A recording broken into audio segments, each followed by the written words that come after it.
Ethan's boots crunched against the forest floor as he followed the winding trail deeper into the woods. The trees were old here, gnarled and twisted, their branches reaching toward the sky like skeletal fingers. He hadn't intended to stray this far, but something about the solitude soothed him. After the last few weeks of sleepless nights and restless thoughts, he needed this, a hike, fresh air, silence. Then he saw it. At first he thought it was a trick of the light, a dark spot in the undergrowth, an oddly shaped patch of shadow where there shouldn't be one. But as he stepped closer, he realized what he was looking at. A hole, perfectly circular, about 4 feet wide. The edges were impossibly clean, as if someone had sliced through the earth with a giant hole punch. There was no debris around it, no pile of displaced dirt, no jagged roots torn from the ground. Just the hole itself, a pit of absolute blackness. Ethan frowned and took another cautious step forward. He could see no bottom, no end to the darkness inside. The further he leaned, the more wrong it felt. There was something about it, something profoundly unnatural. A sudden, irrational chill ran up his spine. The forest around him had gone still, no birds, no wind, no distant rustling of small animals scurrying through the brush. Just silence, heavy and suffocating. Ethan swallowed hard, glancing back at the path he'd come from. Maybe he should just walk away. But his curiosity was stronger than his unease. He picked up a small stone and tossed it in. No sound. His breath caught in his throat. He waited. 5 seconds. 10. Nothing. It should have hit something, should have echoed back. But the hole remained silent, as if it had simply absorbed the stone. A deep, creeping sense of wrongness settled in his chest. He pulled out his phone, snapping a quick photo of the hole. The image looked the same on his screen, perfectly circular, impossibly dark, yet something about it still felt different, as if the darkness was deeper in the image somehow. Enough, he thought. Ethan turned on his heel and walked away, heart hammering in his chest. He forced himself to keep his pace steady, not to break into a run. It's just a hole, he told himself. A weird, bottomless hole, but just a hole. Still, as he left it behind, that unease clung to him. He couldn't shake the feeling that the hole was watching him, that it was waiting, and worse, that it wasn't done with him yet. Ethan barely remembered the drive home. His mind kept circling back to the hole, its unnatural perfection, the way sound simply vanished inside it. He tried to rationalize it. Maybe it was some kind of cave opening or an old abandoned well. Maybe there was an underground cavern that absorbed noise. But none of those explanations settled the unease lodged in his gut. By the time he pulled into his driveway, the sun had begun its slow descent behind the hills. His small, single-story home stood at the edge of a wooded lot, surrounded by a backyard that stretched out into untamed wilderness. Normally, it was peaceful. Tonight, it felt exposed. He shook the feeling off, heading inside. A shower, some dinner, maybe a movie to clear his head. But later that evening, as he stepped onto the back porch with a beer in hand, he nearly dropped the bottle. There, in the middle of his backyard, was the hole. Exactly the same size, the same perfect circular shape. His breath caught in his throat. He blinked, rubbed his eyes, looked again. It was still there. The grass around the edges was dead, blackened as if burned. The air above it shimmered slightly, like heat rising from pavement on a summer day. The same impossible darkness sat inside, swallowing all light, all depth. Ethan's fingers went cold around his beer bottle. No, this wasn't possible.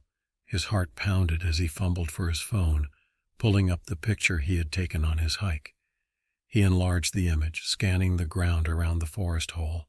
It was surrounded by moss, fallen leaves, twisted tree roots. This wasn't the same spot. His stomach clenched. The hole in the woods had been miles away. He had left it behind. Yet here it was, waiting for him. A shudder rolled through him. He forced himself to step closer, peering over the edge. The same infinite darkness stared back, silent and hungry. He grabbed another rock from the porch steps and threw it in. No sound, no impact, just gone. His skin prickled with sweat despite the cool evening air. His brain scrambled for an answer, any answer that made sense. He had just gotten home. He had just walked outside. There was no way something like this could have followed him. It had to be a trick. Maybe he was exhausted. Maybe his mind was playing games with him. He needed sleep. That was it. He needed sleep. Ethan backed away from the hole, not taking his eyes off it until he reached the back door. He stepped inside, locked the deadbolt. Then he pulled the curtains shut. The unease didn't fade. Inside, his house suddenly felt too small, too fragile. The walls seemed thinner, the air heavier. He turned on the TV, more for the noise than anything else. It blared into the silence of the room, a distraction from the wrongness outside. But as he sat on the couch, he realized something else. His house was dead quiet, no crickets, no wind against the windows, not even the distant hum of traffic from the highway. Just silence, the kind that pressed against the inside of his skull, the kind that felt deliberate. Ethan clenched his jaw, refusing to look at the back door. The hole couldn't move. That was crazy. But deep down he knew something had changed. It had followed him home. And somehow he knew it wasn't done moving yet. Ethan barely slept. Every time he closed his eyes, he felt the hole lingering just beyond his vision. Not just outside, but closer, creeping, waiting. When he finally drifted off, it wasn't restful. His dreams were a mess of shifting shadows and suffocating darkness. He dreamed of falling, not just falling, but being pulled. No gravity, no wind against his skin, just the feeling of something dragging him down, down, down into an endless abyss. His own screams echoed in the void.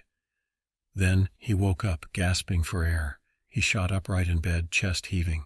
His body was damp with cold sweat, and for a moment the dream still clung to him. The weight of unseen hands, the pull of the void. It took him a few seconds to realize what had woken him. Silence. Not just the usual quiet of night, but something absolute. No crickets, no wind, no hum of the refrigerator from the kitchen, not even the sound of his own breathing.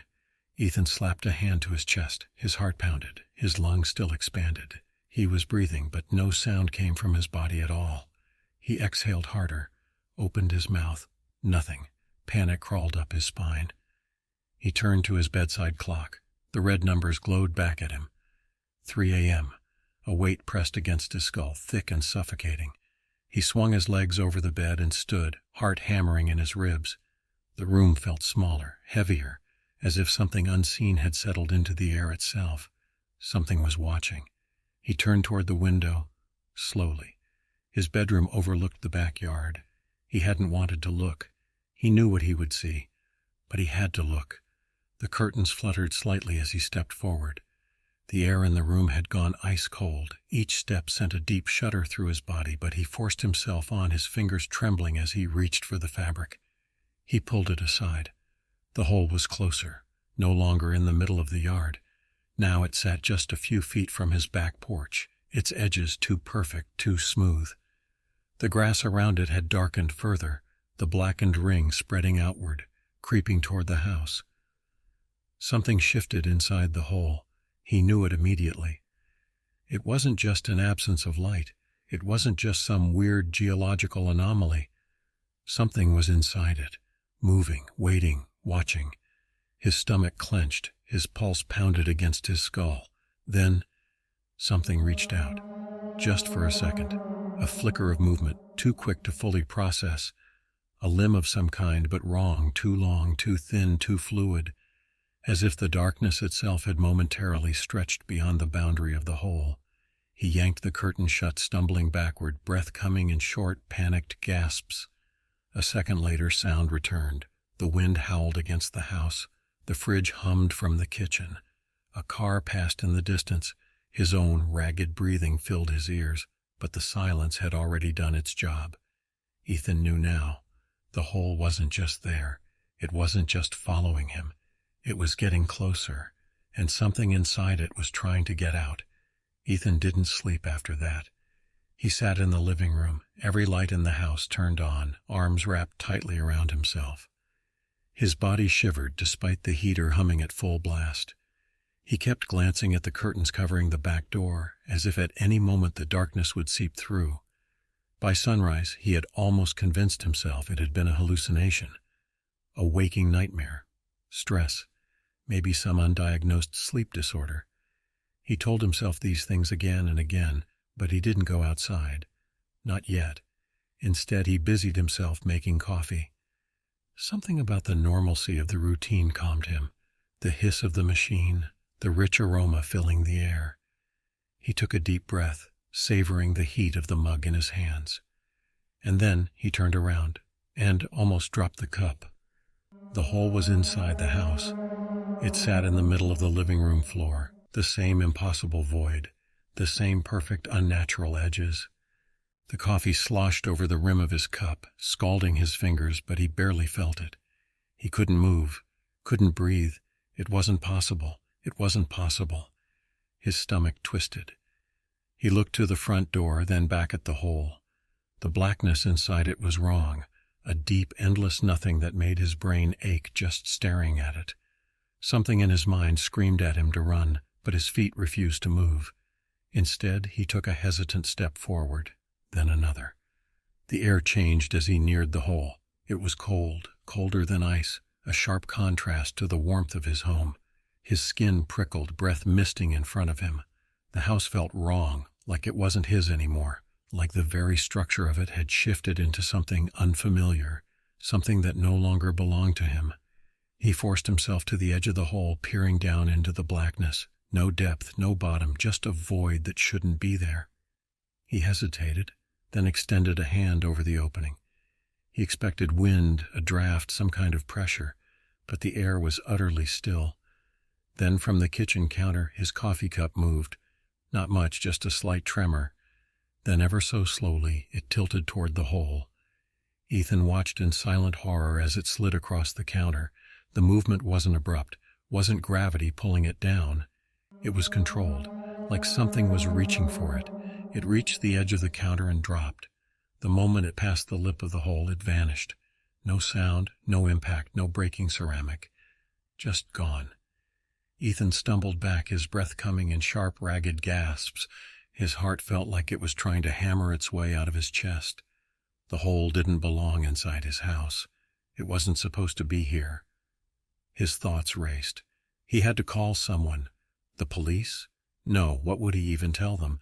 That his house had a hole in it that moved, that devoured objects without a trace? No, they'd think he was insane. Maybe he was insane. He squeezed his eyes shut, inhaled deeply through his nose, and forced himself to think. Options. He needed options. He'd leave, go somewhere else. A hotel, maybe. He just needed to get out, needed to put distance between himself and a noise, soft, subtle. A faint, rhythmic breathing, not his, coming from inside the hole. Ethan froze. The sound was faint, almost imperceptible at first, a steady, rhythmic inhalation, a breath slow and deliberate. But it wasn't his. It was coming from the hole. A deep, trembling chill worked its way up his spine as he stood, unmoving, listening. The breath rose and fell, long and patient, like something resting just out of sight. Not sleeping, not unconscious, just waiting. He took a slow step back, heart pounding so loudly it nearly drowned out the noise. The moment his foot scuffed against the floor, the breathing stopped. The silence that followed was unbearable. Ethan swallowed hard, forcing his trembling legs to carry him toward the front door. He didn't care if it was crazy. He needed to leave. His fingers barely brushed the doorknob when the TV clicked on by itself. Static flooded the room. The screen was a flickering mess of gray and white, humming with low, distorted noise. Then the whisper started. It slithered through the static, curling around the edges of the sound, stretching into syllables that barely formed words. Not quite speaking, not quite human. He turned, his entire body stiff with terror, eyes locked on the screen. It was nothing but static, yet the voice poured through it, growing louder. A wet, slithering sound joined the whisper. His stomach twisted. Something was crawling up. He didn't wait to see what. He lunged for the remote, hammering the power button. The screen flicked off. The house plunged into suffocating silence again. For a moment nothing moved. Nothing happened. And then the lights flickered. A long, slow dimming. The bulbs buzzed like insects trapped in a jar. Shadows stretched unnaturally, bending toward the hole in the floor. Ethan's breath hitched. His mind screamed at him to move, but he couldn't. He was stuck, frozen, his body betraying him as something unseen pulled at his mind, at his very sense of reality. The whispering started again. But now it was closer. He didn't think. He bolted. Slamming through the front door, he stumbled onto the porch. His pulse pounded so hard it felt like his skull might crack under the pressure. He sucked in lungfuls of air, his mind racing. It had spoken, not clearly, not fully, but it had spoken. And the worst part? It had sounded amused, like it was learning, like it was enjoying this. He forced himself to move, pacing in short, panicked steps, running a shaking hand through his hair. This wasn't real. This wasn't real. His phone. He needed his phone. Digging into his pocket, he pulled it out, fingers trembling as he unlocked the screen. He would call someone. Anyone. The screen blinked to life, and his heart stopped. The photo app was open, and on the screen, a picture he hadn't taken. A picture of his living room, the hole in the floor, and rising from the darkness, just barely visible in the grainy photo, fingers, reaching, trying to pull something up. Ethan dropped the phone. It clattered against the porch but didn't break. He backed away, shaking his head, his breath ragged. No, no, no, no. His house was no longer his own. Something was inside now, and it was getting closer. Ethan didn't go back inside that night. He stayed on the porch, sitting with his back pressed against the cold wood railing, watching his front door like it might swing open at any second. The night stretched on, heavy and unnatural, but nothing happened. No more whispers, no flickering lights. The house stood still, silent, waiting. At some point, exhaustion overtook his fear. His body sagged, his eyelids drooped, and sleep claimed him in restless, nightmare-ridden waves. When he woke, the sun had already risen. For a moment, confusion clouded his thoughts. Why was he outside? Had he passed out drunk? Had he? Then it came rushing back. The hole, the whispering, the fingers. His breath hitched, and he turned his head toward the front door. It was still closed. Nothing seemed disturbed. Maybe whatever had happened last night was over. Maybe the hole was gone. Maybe he'd imagined the whole thing. The thought was enough to push him forward. He needed to see. Needed proof that he wasn't losing his mind. His fingers hesitated on the doorknob before twisting it. The door creaked open. The house smelled off. Not rotten, not sulphurous. Just wrong. Like the scent of an old room that had been sealed shut for too long, where the air itself had begun to decay. His heart hammered as he stepped inside. The living room was normal. The floor was intact. No sign of the hole. A shaky breath left his lips. Gone. It was gone. Relief hit him in a dizzying wave, almost making him collapse. He ran a hand down his face, exhaling a dry, nervous laugh. His mind had cracked, that was all. Stress, sleep deprivation, he'd imagined everything. The hole had never been real. But then as he took another step forward, a single drop of something splashed onto his shoulder, cold, wet, his entire body locked up. Slowly, mechanically, he looked down. A dark stain had spread across the fabric of his shirt. Black, thick, like ink. Another drop fell, this time hitting the floor beside him. A slow, heavy plop. And then another. Drip, drip, drip. From above. He knew what he would see before he even looked. He didn't want to look. But something in him, the same stupid curiosity that made him drop a rock into that impossible hole in the first place, forced his chin upward. The ceiling was wrong. The plaster bulged, warping outward like stretched skin, as if something massive was just beneath it, pressing against the surface. It pulsed, shifted. The wet stain spread outward in a widening circle, a thick, dark mass leaking through the cracks. Then at the very center of the distortion, a hole, perfectly round, impossibly dark, and something inside it moved. His stomach twisted. His breath came in ragged gasps. His legs screamed at him to run, run, run. Then a hand slipped out, thin, bony, fingers too long, tapering to needle-like points. The nails scraped softly against the ceiling, testing, searching.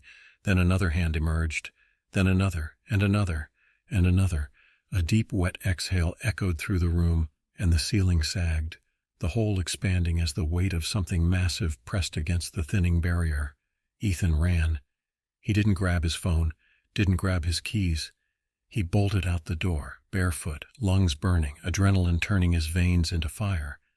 The house groaned behind him, an aching sound that wasn't wood shifting, wasn't foundation settling. It was something pulling itself through, something escaping. Ethan didn't look back. He didn't stop running. He needed to get away, far, far away. But in the back of his mind, a terrible thought clawed its way forward. Where would it appear next? Because now he knew. The hole wasn't staying in one place. It was following him, and it was getting closer. Ethan didn't stop running until his lungs burned and his legs nearly collapsed beneath him. He had no plan, no destination, just away. Away from the house, away from the hole. He found himself in the parking lot of a rundown motel on the outskirts of town, hands shaking as he fumbled for his wallet. The clerk barely glanced at him as he slid his credit card across the counter, his breath still ragged. "Long night?" the man asked, barely interested. Ethan didn't answer, didn't even look at him. He just grabbed the key and made his way to room 112, slamming the door shut behind him. For the first time since he'd seen the hole in his living room floor, he felt safe. The motel room was bland, beige walls, stained carpet, a bed that smelled faintly of stale cigarettes. But there was no hole. Ethan exhaled a long, shuddering breath. It was over. Whatever had happened, whatever had followed him, he had left it behind. He collapsed onto the bed, his body finally giving in to exhaustion. Sleep came quickly. Midnight. Ethan's phone buzzed on the nightstand. The vibration startled him awake. He sat up, disoriented, heart hammering as he reached for it. The screen glowed in the dark. Unknown number. His stomach clenched. He almost let it go to voicemail, but something in him, some desperate, irrational need for human contact, made him answer. "Hello?" Silence. Then from the other end of the line, a whisper, low, guttural, the syllables twisted, stretched, just beyond the realm of understanding, not quite words, not quite human. Ethan's grip on the phone tightened.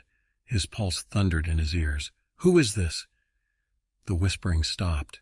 Silence. Then from the speaker, his own voice, distorted, stretched. "It's already here." Ethan's breath caught in his throat. His hands went numb. He stared at the phone, his reflection in the darkened screen twisting ever so slightly, his features warped as if seen through rippling water.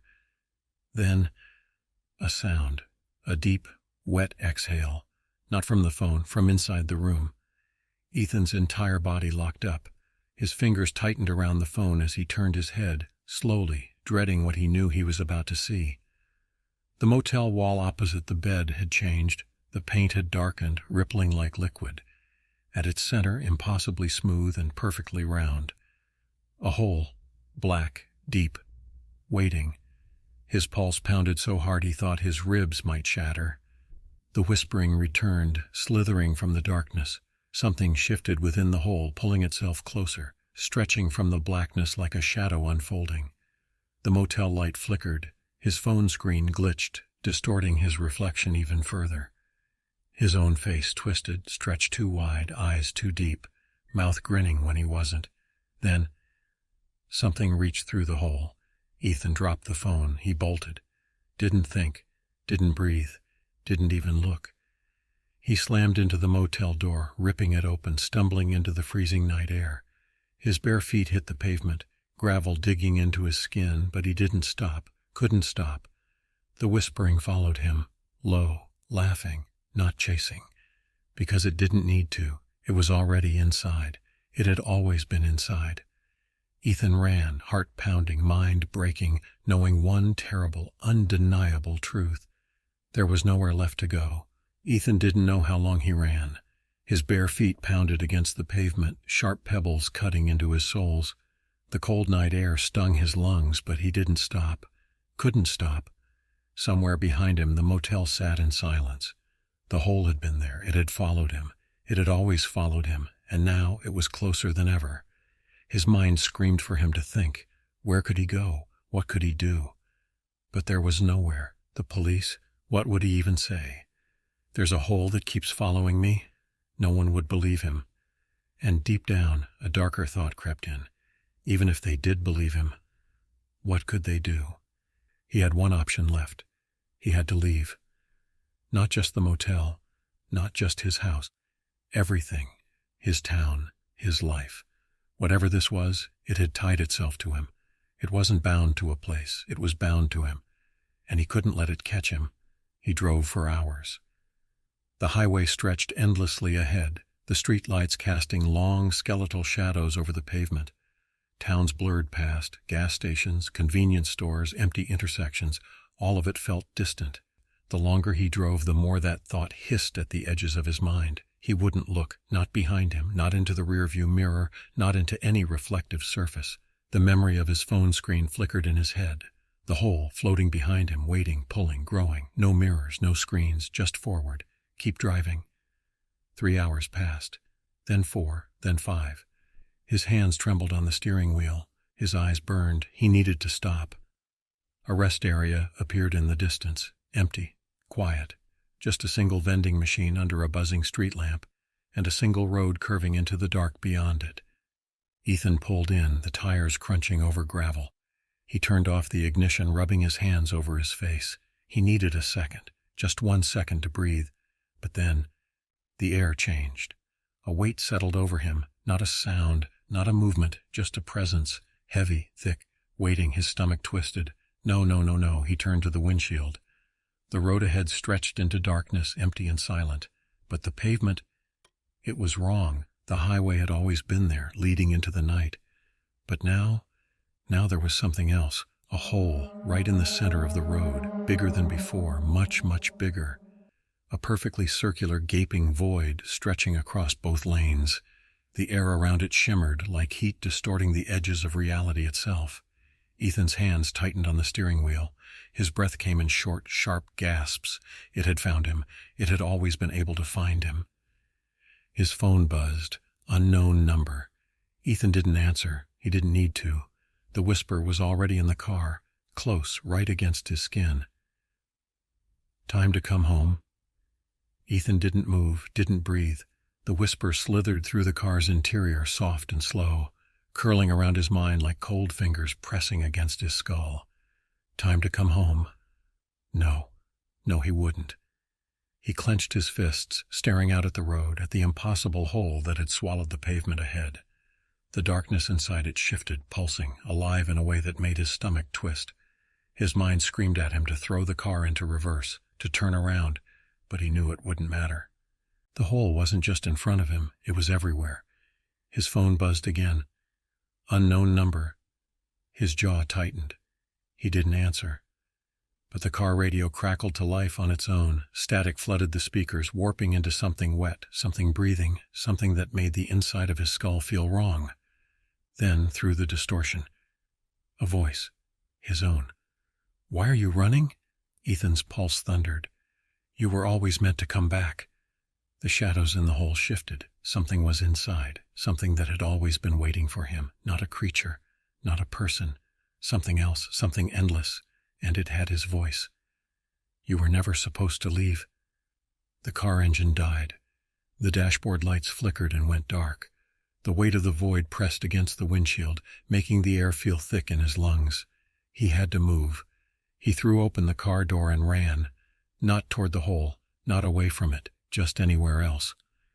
His feet barely hit the ground before the whisper grew, no longer soft, no longer patient. It became a roar. Something beyond sound, something that pulled at his very existence. The trees around him blurred, warping, twisting toward the hole, like reality itself was being dragged in. Ethan fought it, pushed against the pull, against the inevitability. But deep down he knew. The hole had never moved, the hole had never followed him. It had always been inside him. The ground beneath him split open as the darkness swallowed him whole. He woke up falling, endless hands reaching for him from below, grabbing, welcoming endless blackness, no sky, no ground. The hole was everywhere, and it had always been waiting for him. The hospital room was quiet, save for the steady beep of the heart monitor. A nurse stood near the foot of the bed, adjusting the thin white sheet that covered Ethan's unmoving body. The fluorescent lights hummed softly, casting a sterile glow over the machines that had kept him tethered to life for the past 6 months. Dr. Monroe sighed, checking his watch before glancing at the monitor one last time. The numbers had been erratic for days, his vitals fluctuating without explanation. But now, a long, flat tone filled the room. No more spikes, no more resistance, just silence. The doctor turned to the nurse, his expression neutral but weary. "Time of death?" The nurse checked the clock. 3 a.m. A final note scribbled in the file. A nod, a quiet sigh. "Let the family know." The machines were powered down one by one, the wires disconnected, the body left to rest. In the hallway, a grieving mother wept into her hands, her whispers shaky and hollow. "He was fighting," she murmured. "He was fighting so hard." Inside Ethan's mind, the darkness finally stopped pulling. The endless falling had come to an end. He stood now in an infinite expanse, still, weightless. The hole, once so insistent, no longer chased him. The whispers had faded. The hands had released him. There was nothing left to run from, nothing left to fear, just quiet, just peace. For the first time in what felt like forever, Ethan exhaled, and then he let go. Outside in the hospital bed, his body stilled. The last traces of tension faded from his features, and Ethan, at long last, was gone. Hey guys, if you like my videos, please like and subscribe to my channel. I would really appreciate it. Thanks.